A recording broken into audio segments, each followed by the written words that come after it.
This is the Situation Room, the only way to start your day. Jamani, I dipped for a minute there. Yeah. This is Ndu, N-D-U. So no. Not with an H, not with an A. Yeah. At the end, it's just N-D-U. Okay. This is the Situation Room. It's 10 minutes after 8 o'clock, and we continue our conversations this morning. And we're going to be looking at the important issue of these tribal politics. And that, you know what, it's not just amongst the politicians. That there are things that are already being said. There's something that has already taken root, even amongst the minds of people. And when we say that we're a woke generation, whereby you say that it shouldn't matter where you're from, or it doesn't actually matter where you're from, that do you want a better country, and that's what you should focus on. So for us to have the tribal conversation is absolutely important. Professor Gitile will join us in a short while, but before that, I have a question. Ask. I have an ask. Ask. Is it important for politicians or anybody who wants to enter into leadership of Kenya today? I'm not talking about Kenya 40 years ago. Today. Of Kenya today, today, 2026, to actually have an agenda that is people-facing. Do you think it's necessary? Is it important to have a people-facing agenda and to say that if it's just me and Dennis closing the space between two atoms, and for people to look at us and then say, yeah, that's the force to go with, or that's the coalition to go with, that's great. But the assumption that if you combine power is enough for people to then say, yes, formidable force, let's go with it. Or is there a necessity of a people-facing agenda? You know, whichever way you want to look at it and do, even when these forces are coming together to have a coalition moving forward, have that winning strategy, right? At the end of the day, where are you going with your strategy? Back to the people. Therefore, the people must be front and center in the formation, in the coming up of the agenda, and convincing as to why the people should trust you and give you that seat. Because you're not getting there to serve yourself, you're getting there to serve the people. And in every decision, therefore, the people must be included. It is why even the Constitution today says what? The people shall. You get. If you don't put people in public participation, what happens? It is declared null and void. There's a reason why political parties today have NDCs. NDCs are the people who belong in that party, and they make decisions together on what is best suitable for them as members of the party. So when we talk about decisions that are being made in boardrooms, right?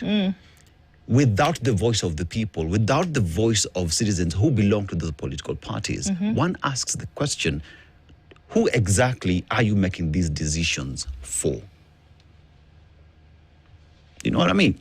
I know what you mean. Because I shudder. If I had belonged in a political party, then I would want to be included in decisions being made in that political party. Because I'm not only there to be seen, I am there to be heard as well.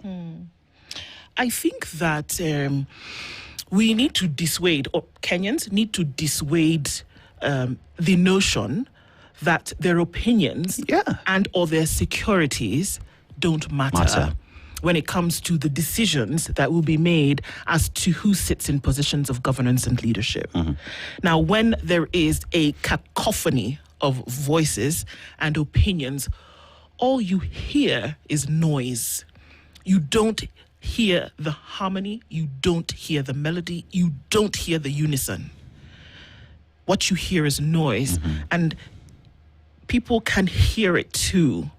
They need to be in a position whereby they are convinced, beyond a shadow of a doubt, that not you, but what you are going to do in a position of leadership is something that actually pertains to them as a people. Because they will give you their power. You have it for a short period of time to then use that power to secure their livelihoods constitutionally. Nothing else. Anything else you do is an adage or it's value added. So it's great.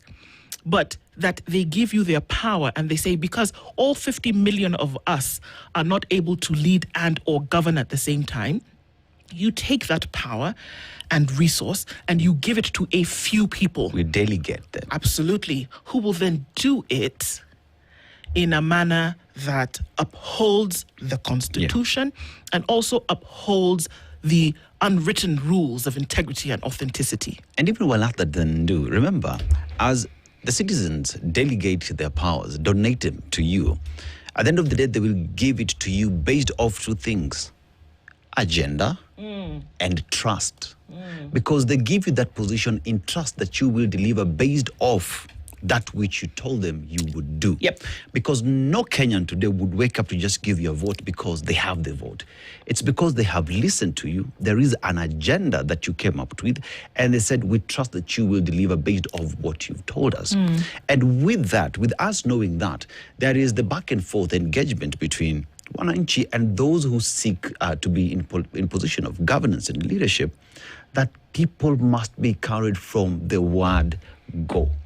Smoking. It is important. It is important because there's a reason why, again, even let's talk about Azimio.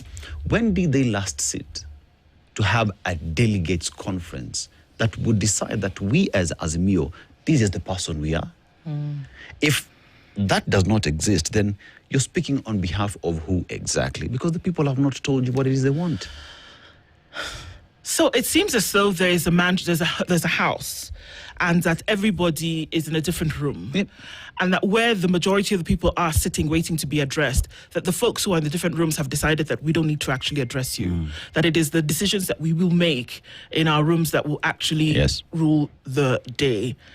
And that we need to get back to the place where there's a recognition that if you are going to call yourself democratic, if you're going to use democracy as an ideology for which you will govern, then it is not possible for you to remove yourself from the agenda of the people, number one.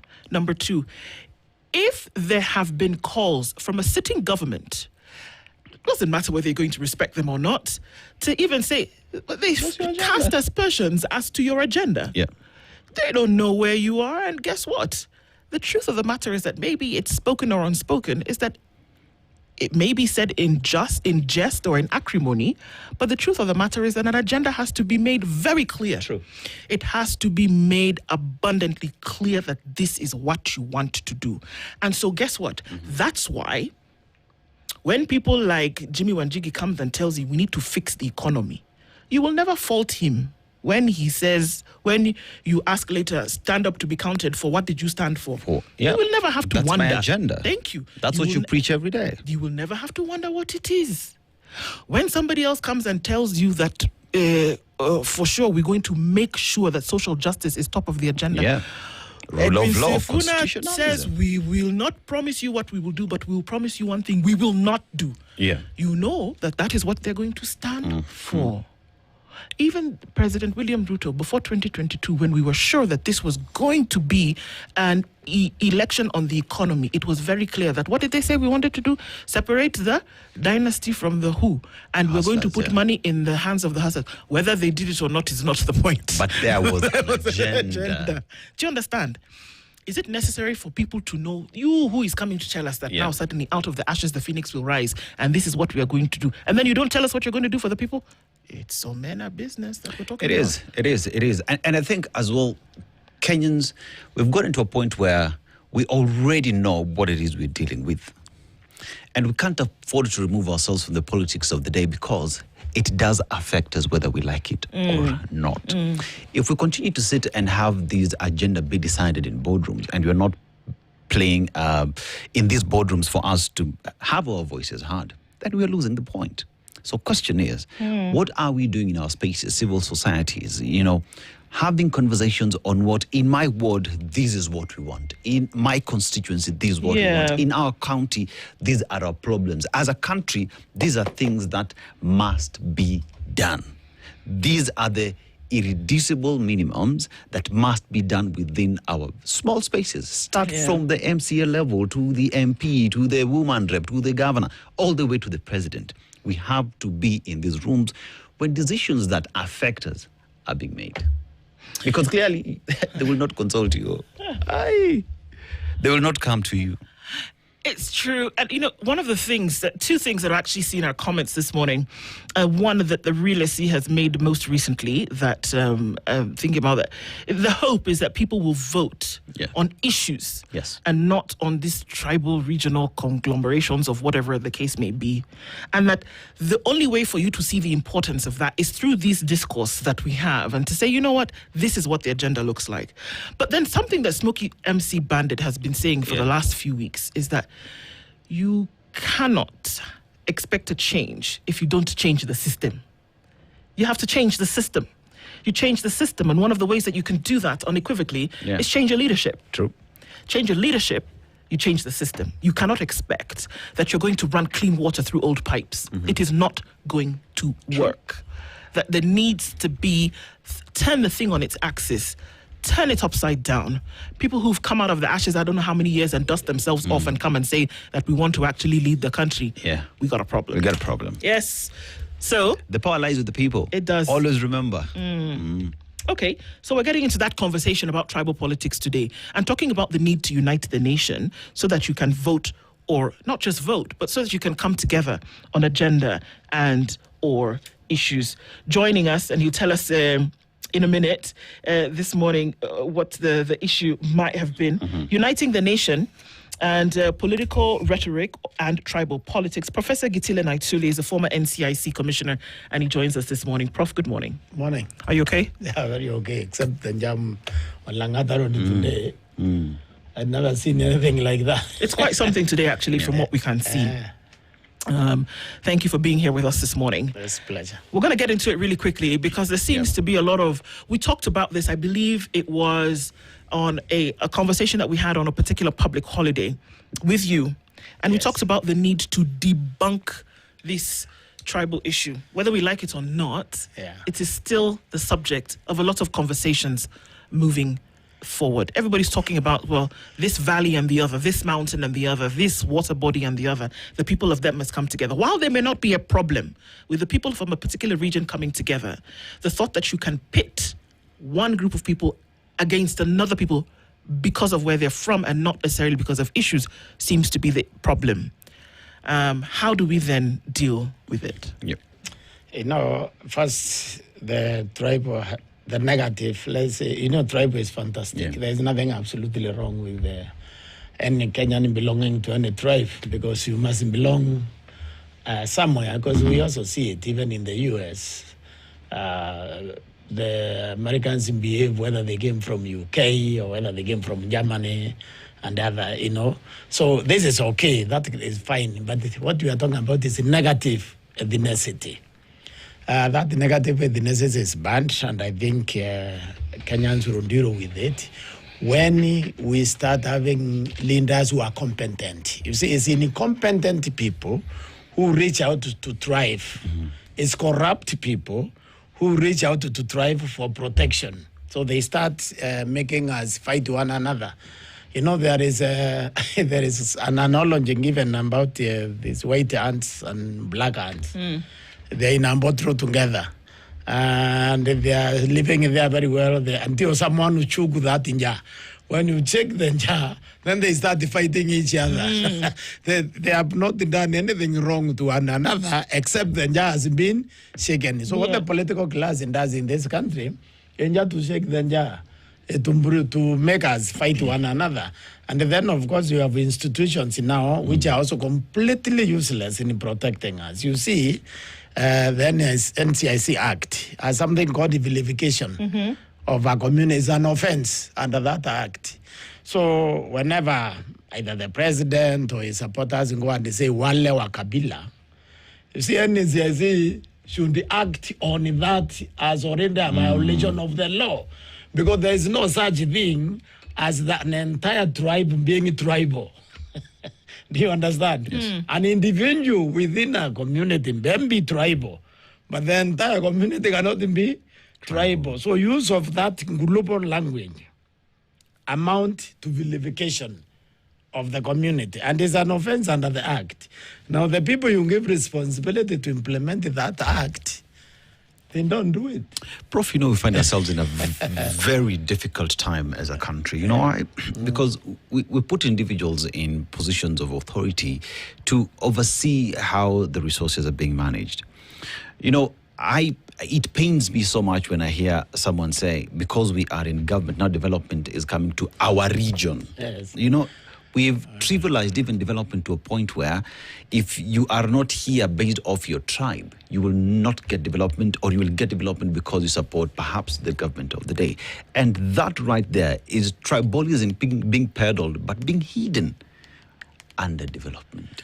That language... Is it that people don't understand, don't see, or just choose not to act? No, it's that they don't understand. You see, national resources are supposed to be distributed by parliament. So it's up to your member of parliament to force a certain agenda and a certain development program into the national budget when it's being discussed. Okay? So there's no such thing as not being in government or being in government. That is part of the ignorance that has been moving us around. So you have a member of parliament. His job is to bring you that development, not the president. The president does no money. Parliament is the one which owns the national pass. Okay? And that is why the most important institution right now in the country is the MCAs, is the county assembly, and the National Assembly. Those are the most important institutions in protecting national resources. Problem is the kind of people we put there also as voters. We put there people who don't even know that. They don't know that once you become an MCA, you are the most important person in that county. Once you become a member of parliament, you are the most important person in that constituency. Not the president and not the governor. So our problem is in failure to understand that. So you don't have, the constitution does not say that you should get the development if you are in the government. The constitution says you deserve development, and it gives the power to take care of you to the National Assembly and to the county assemblies. So those are the people who have the responsibility of making development happen to every corner of Kenya. Two people, the MCA and the MP. Of course, the MP should include the senators. Yes. So can we be bold enough to say that, and then further on ask, that anybody who uses tribal politics as a way to get on the side of the people to give them their vote is actually lazy and non-creative, and that what you should be focusing on, regardless of where you're from, is what needs to be done for the people? Not just lazy. Let's say that it's a very useless, incompetent person. Okay. It's somebody who really doesn't have an agenda to sell. You see, if you have an agenda to sell, if you are brilliant enough, innovative enough, you have consulted enough, people have given you what they need, you can sell that. But when you have absolutely nothing to offer, is when you reach to the tribe as you are shared. Okay? So the tribalists, if you look at it carefully, these are very incompetent people. These are highly corrupt people. Okay? And these are the Kenyans also we take there who already are criminal, have a criminal mind, probably even a criminal record, if you try to investigate it properly. Because you see, there is something in the leadership we call capacity to laugh. When you have that capacity, there is no tribe which is banned in Kenya. Because you have to start with your family, basically. Then you walk the laugh out to the community. To your community too, first. Then to the national community. So if you follow the history of the people who use tribe as a springboard to power, okay, or as a defense, after they have already taken the power and then turned into corrupting deals and so on, those people, if you follow them, even their families are not in peace. The disunity they want to bring into the country, they have already created it in their homes. So it's the Kenyans who have to learn how to select out these people when they are distributing leadership. Because remember, it is the Kenyans who actually assign these roles to other Kenyans. You bring yourself out, And then they agree with you and they elevate you. They have to figure out next time they need to think carefully who is this person I'm elevating. Even while that we have institutions that then have been put in place by the Kenyan people to safeguard who we are as a people who belong somewhere, as a people who love our diversity that brings Kenya and makes Kenya be what it is today. And here I'm talking about NCIC, you talk about AACC, or matters to do with ethics, you talk about police DCI investigations, NIS collection of intelligence, and putting all things together with ODPP and advisor to government, that will be the AG, working together to ensure that Kenya is straight and is headed somewhere. But everyone seems to be silent. That you'd hear, wale wa Kabila, nothing is being done. Intelligence is being shared here on who is going to attack who, and no one is acting on that information. Is it that it's orders from somewhere? Is it that, like you say, they're just lazy and incompetent? Or is there a hidden agenda? It's really a very basic misunderstanding of what you're supposed to do in those roles. You see, once we gave you that uniform as a police officer, you're supposed to serve the Constitution. Yes. Not an individual, not any individual. You serve the law, the Constitution. When we make you a president, you serve the Constitution. When we make you a commissioner under Chapter 15, you are supposed to serve the Constitution. You do what the Constitution allows. You do what the law allows. So the problem here is that we are not doing that because most of these people we give these jobs are unqualified for those jobs. So they become extremely grateful to the appointing authority for getting the job. So when they go there, they start serving the appointing authority instead of serving the Constitution. That is the biggest weakness we have to deal with, and this is how nations die. Indeed. This is how nations collapse. Because they're not facing the law upon which you're founded in the first place. I'd like to take a quick break and we'll come back and then find out that there are commissions that have been established to ensure that such excesses then are not allowed over and over again. But the question is then, a commission which you sat on at some point and who interestingly was invited to come today but then didn't, what do they do in the cases where we see these excesses happening? And what should they do? We'll be back with Prof. Naituli after this. Bad manners that they still continue. Yeah, I don't think it is. It's not? No, it's not able. Okay. I mean, there are two things here.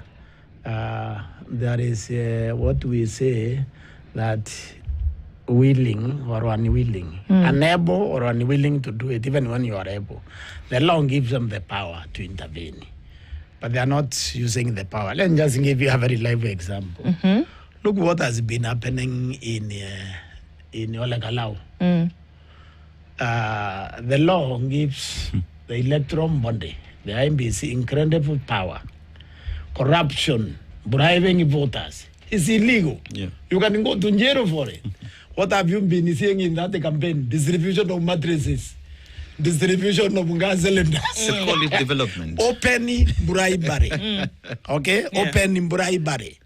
Now, what have they done about it? That important? With all the power we have given them, all the law, we have given them both statute and the constitution authority to make sure there is no bribery in elections. So what have they doing about the Olekalau?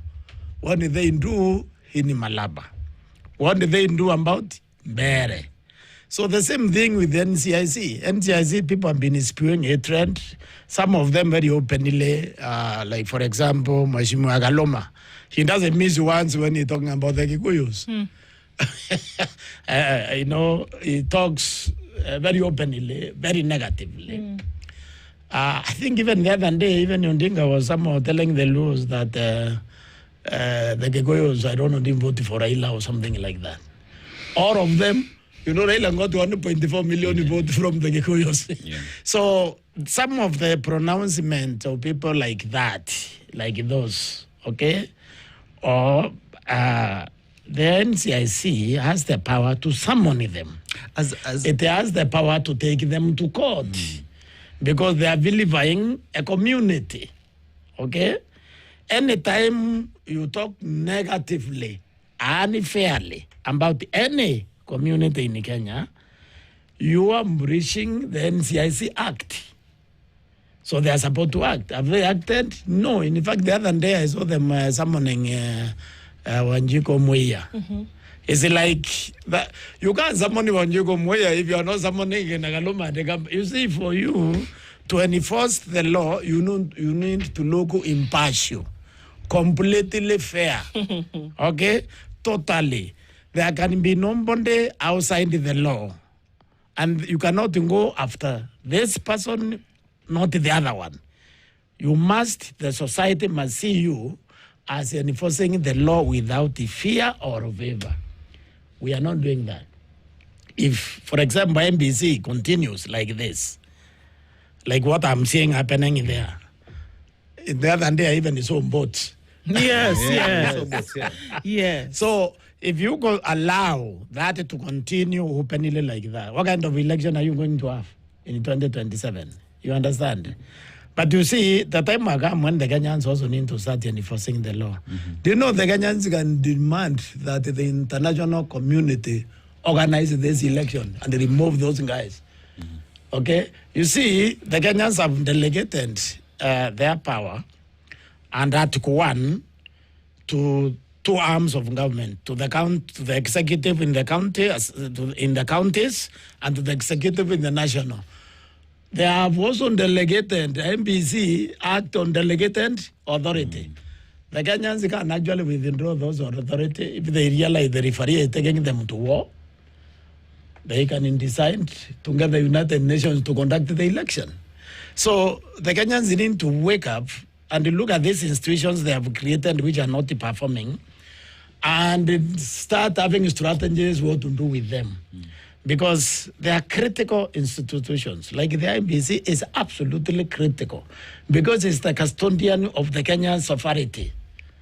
When it behaves like Mbere, like Allowed today, like Malaba, then you don't have an independent referee. You're having a very dangerous organization that can bring trouble to the nation, either intentionally or just carelessness, either lack of knowledge or simple incompetence. So, the same thing with the police. The police is the ngulu, which needs the society together. There is no institution in a country as important as the police service. The moment the police becomes partial, okay? The moment the police allows itself to be converted into a militia of anybody, then the country basically dies. The police are the most useful, the most important institution. And that's why sometimes I don't like the kind of money we pay them. We need to pay them well because they sleep outside, so we can sleep sweetly. Inside. Yeah. You understand? These fellows are so valuable, allowing themselves to serve individuals other than serving the law. They are doing a big disservice to us, to the country. So when you look at all these institutions the country has set up for self-survival and protection, and then you see their behavior, you don't know whether to laugh or cry. Because these are very competent Kenyans. They know the law. They can do a job. But, I'm just saying here, so what happens? Where they were beating some people totally unarmed. Yeah. So when do you do that? You see, this is the problem. We need to take a look at it. But sorry, go ahead, Dennis. Prof, as we talk about that, then there is what Mwananchi could do, like you said, in terms of IEBC, call the international community to handle that. But beyond that is fact that there has to be ROI in everything that you do, value for money, because these individuals are put there and are paid by Mwananchi. Would I be right or wrong to say that for every other office that Mwananchi feel they have not seen value for that, perhaps private prosecution on individuals who fail to deliver in office is a way to go? Because knowing very well that we have all these other agencies that do check and balances on each other. That's why we have the National Assembly to check on all these commissions as well. We have the police, the Attorney General. If someone does not deliver, is that an avenue that Wananchi as well would take to ensure that anybody who comes in there does deliver? If you do not, Wananchi will deal with you. But how also does political goodwill affect the performance of these offices? Yes, I would say that there's avenues for that. Even the law allows actually for Kenyans to institute private prosecution against individuals who violate the law. The procedure is you give the Director of Public Prosecution 7 days to act. You give them even the evidence. And even they don't do that, then you can move the court, and they cannot come now and take over the case because you already gave them the opportunity to move. So that exists. What we are lacking is also committed Kenyans to do that. Committed to the level of Okio Mutata. You see, you're having the alternative now, the United Alternative Government. What these people already should have done, in my opinion, is to have a legal team which takes up these matters immediately. And that is why when I came here and you people saying that you may not want to just replace banned people with another one, because the issue is not replacement, the issue really is substantial change, which moves society from A to B. So imagine if the alternative government, as a legal team, for example, there is a useless debate coming into parliament, which is basically, in my opinion, another formula for government to steal from Kenyans. Okay, another one. There's a SACCO legal thing. Okay. You know the SACCO? Yes. SACCO is where people have put their sweat. Because they don't really trust other government institutions, and the people, but they want a law now which can allow the government to issue infrastructure, whatever, to use that money. And you know what's happening in infrastructure. Exaggerated tenders, inflated tenders, that's what I mean. Corruption of employment in them. So you can't allow government to go there. Now, this alternative government should already be preparing a lawsuit to get that thing suspended. When the government decided to convert the public institutions into limited liability companies, that is completely illegal. There is nothing in the law that is supporting that. So, and these people moved to court to get that law suspended because anything that touches on public assets and which is removed from parliament and from Auditor General and from control of budget, the law will not support that. But we don't see what we needed to multiply on mutata. To get more mutatas in the country, then we can actually do what you are saying, because all these institutions can be on to account. The policeman can be sued, prosecuted individually. The law does allow that as it is today. What we don't have is people now willing to collect that evidence and then move on those particular individuals. Okay. Because also, for example, there is a court ruling which says the police cannot operate undercover. They must be in uniform, properly identifiable, and they cannot wear those bagilavas, the one they wear.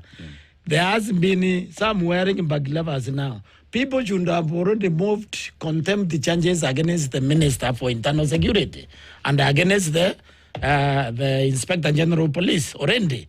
But do we have people doing that? You have only Mutata trying to serve the entire country, and the country is very big. So, if there are bodies that have been instituted to take care of these things, if with the police you have an independent policing oversight authority, if with this tribal rhetoric that we're seeing you have the NCIC, if you have, name an excess, you have a commission or a body that has been instituted to take care of it. But it would appear as though this is not happening. So why then do we insist on continuing to have these bodies so that there can be a semblance of order? Exactly. No, there is something called gross incompetence and something called criminal negligence. Somebody can actually go to court, for example, and ask the court to disband the IMBC on the basis of what happened in Imbere, what is happening in Olekalau, and what happened in Malaba. Because that bonders, not in bonders, that's a clear expression of gross incompetence, which is a ground for you being removed from a constitutional office. So what he is asking is clearly this: do we need to spend money on institutions we have set up to protect us, and they are not protecting us? The answer is actually no. You know, you can. I tell some of these people, this the other leaders, that there is something called doing something even for nuisance value. Okay, because they're India that well you can move to court. Corruption exists everywhere. I think there's a lawyer called Abu Nasiri, the Grand Mullah or something, who has been calling them juris pesa and so on. That exists. You can still do it. Okay? That's what I'm saying. You can do it for nuisance value. If you think there will be executive interference with the suit, you still don't do it because you need to stress the law. You need also to establish the fact that you are firmly grounded in the law, that you are not operating, doing anything outside the law. So they can do that. The country has the power, if we aren't committed people, that's what we are lacking, Matatu style, that you can move against NCIC today.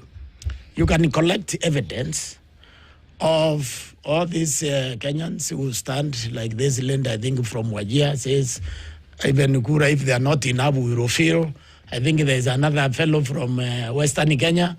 Both IMBC and NCIC should have acted on those people. When they fail, you can use that as an example to ask the country, to ask the court to disband them, so that you don't continue wasting money on an institution that is not serving you, that is not executing its mandate under the law. Yes, you are not obligated to continue supporting that institution. No. And can then you put any kind of, because what we are being told now, I mean, we'll hear it in discourse, it's going to come up, is that somebody will say, well, look, there was the by-elections that took place, some of those that you referenced, and we had a conversation with the IEBC after, and what they said was, well, you know, if case there was anything, we've reported it to the police, and we are waiting for a report from the police. Thereafter, we will begin to deal with these things.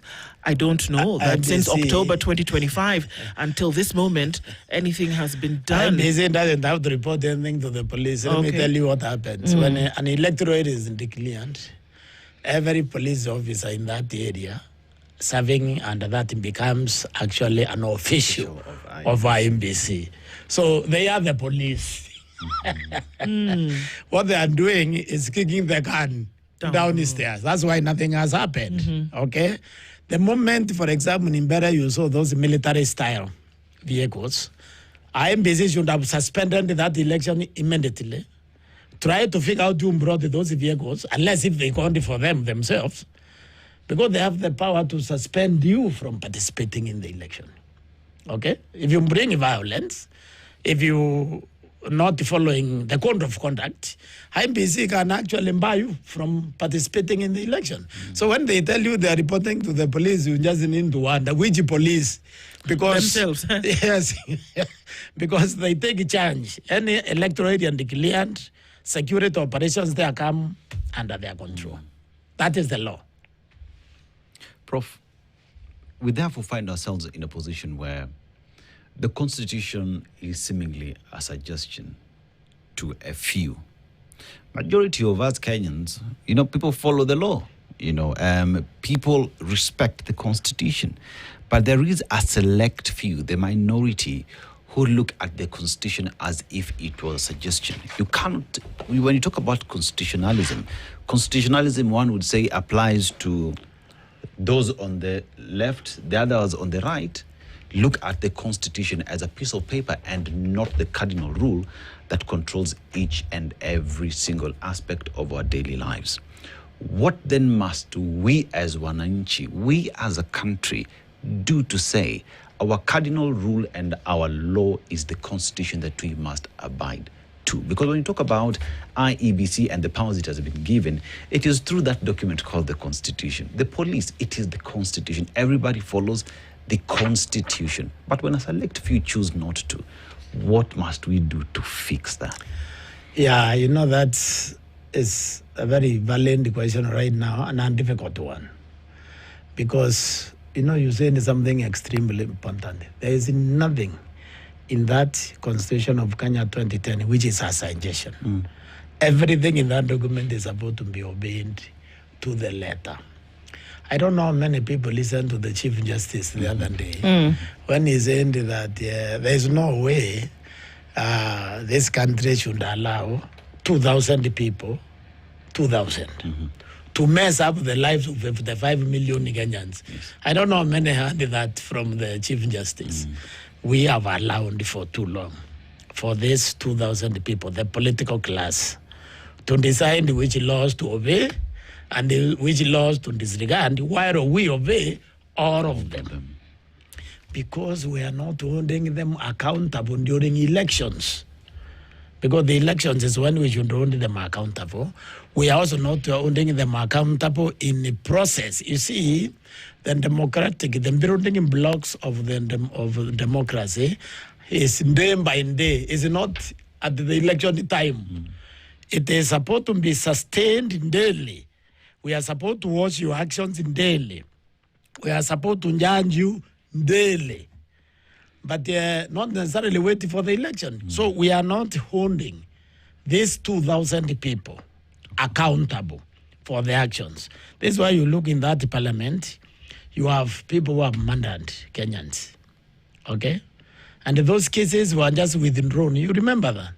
Was there an uproar during withdrawing those cases from the citizens? Because we know them, we know the people who killed. And the cases were basically withdrawn in the sense of allowing them to conclude through the legal process. Okay? Every day the Auditor General reviews billions being stolen. Like the other day there was 6-point-something billion directly withdrawn from the citizen.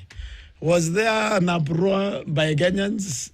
So we have normalized breach of law. That is your answer. And unless we revisit ourselves, we stop the normalization because we have the power to do that as citizens. We will lose Kenya as we know it. Because you see, the things, this bad behavior doesn't behave like this. Look what you saw in Kisii, in Kiembu, in Kisii. The police supervising stoning cars as they are passing. And I think 2 people died or something like that. Okay? Now, the rapid support force was called in Janjaweed, was a government militia. But now is a threat to the existence of Sudan. Okay? In Haiti, there was a president called Papandreou Duvalier. He under goons called Toton Makuti. To serve short-term political ends. Those guys went out of control. Even we are being asked to send the police there to try to bring normalcy. If you don't arrest this behavior now, in other words, the behavior you're talking about is breach of law. Because the police is not supposed to watch law being broken, a police officer. So that means any police officer who was in that road in Kisii, and we saw them, all those should be home by now. Because they watched these illegalities. Because they watched an illegality happening and they did nothing. And their job was to stop it. Okay? So the fact that they are not home, it means we are normalizing breach of law. When in breach of law is normalized, you don't know where it will end. You cannot control. Because al-Bashir in Sudan thought he could control Janjaweed. You now go ask what is happening to the Sudan now. Millions have died as a result of that. So usually they spin out. They start having their own command.